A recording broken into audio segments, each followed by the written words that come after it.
आज मैं आप लोग को बताने वाला हूँ ब्लड सैंपल कलेक्शन कैसे किया जाता है। सैंपल कलेक्शन करने का तरीका।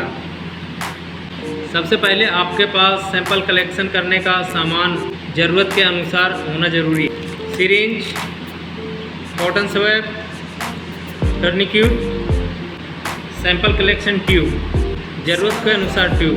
जिस टेस्ट के लिए हम सैंपल कलेक्शन कर रहे हैं उसका ट्यूब होना ज़रूरी है। अगर EDTA, अगर हेमाटोलॉजी का टेस्ट करना है तो हमें EDTA ट्यूब लेना होगा।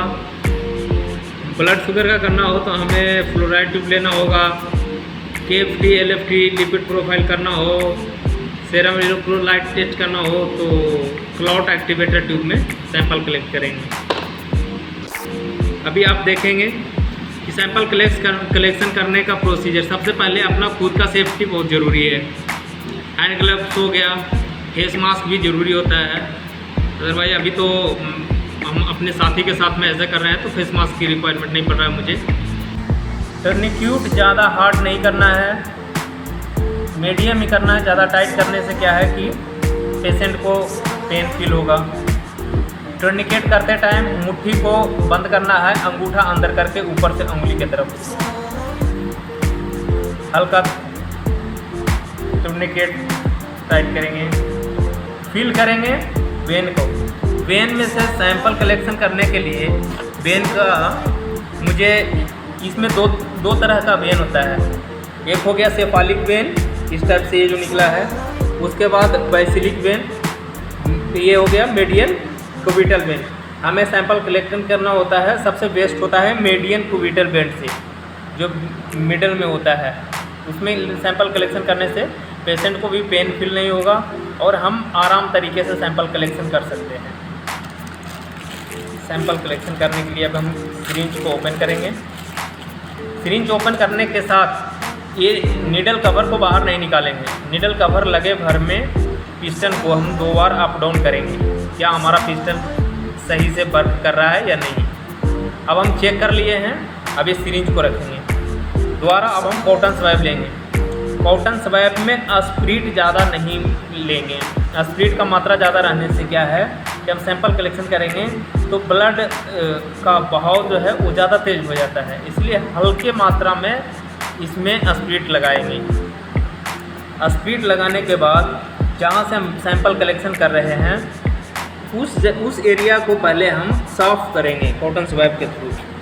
साफ़ करने का तरीका ये है कि कभी भी हम ऐसे साफ़ नहीं करेंगे ऊपर से नीचे या बाहर से अंदर की तरफ, कभी नहीं करेंगे। वैसे क्या होगा उससे कि ये हमारा वेन जो है यहाँ पे कंटामिनेटेड हो जाएगा, यहाँ पे दूषित हो जाएगा, बैक्टीरिया बाहर वापस आ जाएगा यहाँ पे। तो इसलिए जब भी हमको करना है तो यहाँ पे मिड पॉइंट से लेकर के अंदर से लेकर के बाहर की तरफ आप ऐसे ऐसे कर करके बाहर की तरफ आ सकते हैं। अभी क्या हो गया कि मिडल से लेकर के हम बाहर तरफ सफाई कर दिए।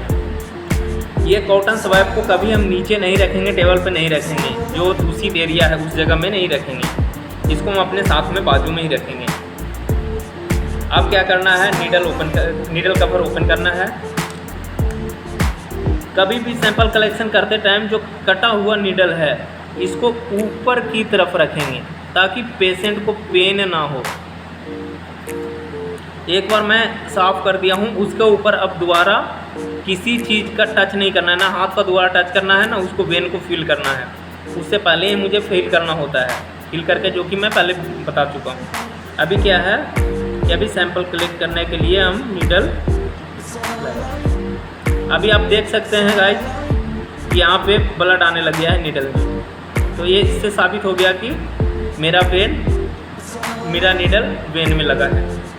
अभी हम धीरे धीरे पिस्टल को बाहर की तरफ खींचेंगे, बहुत धीरे धीरे, ज़्यादा फास्ट नहीं खींचेंगे। ज़्यादा फास्ट खींचने से क्या होता है, RBC रैप्चर हो जाता है, RBC टूट जाता है, आपको रिजल्ट में वेरिएशन आएगा। अब सैंपल कलेक्ट हो गया है, कितना ज़रूरत के अनुसार सैंपल ले लिया हूँ। उसके बाद टर्निकेट को रिमूव करेंगे। टर्निकेट रिमूव करने के बाद कॉटन के द्वारा हम दबाएंगे जहाँ पे नीडल लगाए हैं। अब नीडल को हम आउट कर लेंगे। ये हो गया सैंपल कलेक्शन। अभी पेशेंट को बाजू फोल्ड कर देंगे।